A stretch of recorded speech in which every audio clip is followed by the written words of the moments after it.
We're going to go through a pec and anterior shoulder eccentric stretch. Now for the setup, you're going to need a bench or box of similar height. What I'm going to aim to do is stretch this whole front area by loading the arm into this position. So for the setup, I place my arm on the bench.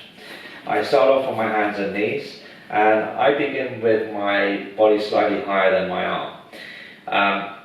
A few variables you can play with in this position is how far forwards you have your shoulder, how far back you may have your shoulder, and this will target different areas along the chest and shoulder. So that's a variable you can play with to find the best line of tension for yourself.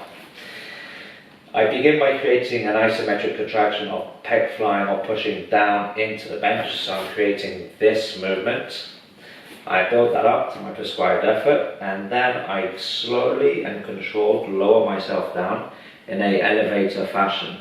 And this begins to load the stretch, and I work through my tolerance, and then I come back up. I repeat for the next rep.